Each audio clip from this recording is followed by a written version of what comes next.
Nationalist మూవ్మెంట్లో RSS role ఏంటి అనేది తెలుసుకుందాం.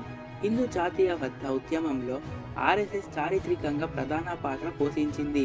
మతపరమైన హింసల్లో పాత్ర ఉందని ఆరోపించినందుకు కాంగ్రెస్ పార్టీ అలాగే ఇంకా కొన్ని కారణాల వల్ల భారత ప్రభుత్వం అనేక సందర్భాలలో ఆర్ఎస్ఎస్ని బ్యాన్ చేసింది. భారతదేశంలోని భారతీయ జనతా పార్టీ అంటే అదే బీజేపీకి చెందిన కొందరు ప్రధాన రాజకీయ నాయకులు ఆర్ఎస్ఎస్లో సభ్యులుగా ఉన్నారు. ఇంకా ఇప్పటికీ అలాగే ఉన్నారు. అసలు ఆర్ఎస్ఎస్ని కాంగ్రెస్ పార్టీ ఎందుకు బ్యాన్ చేసింది, అలాగే మోదీకి ఆర్ఎస్ఎస్కి సంబంధం ఏంది అనేది తెలుసుకుందాం. ఈ సంబంధం నెక్స్ట్ వీడియోలో తెలుసుకుందాం, అంటే పార్ట్ 2లో తెలుసుకుందాం. ఈ వీడియోకి పార్ట్ 2 కావాలంటే నా ఛానల్ను సబ్స్క్రైబ్ చేసుకోండి. అలాగే ఈ వీడియోకి 100 లైక్స్ చేయండి. జై శ్రీరామ్. Thank you.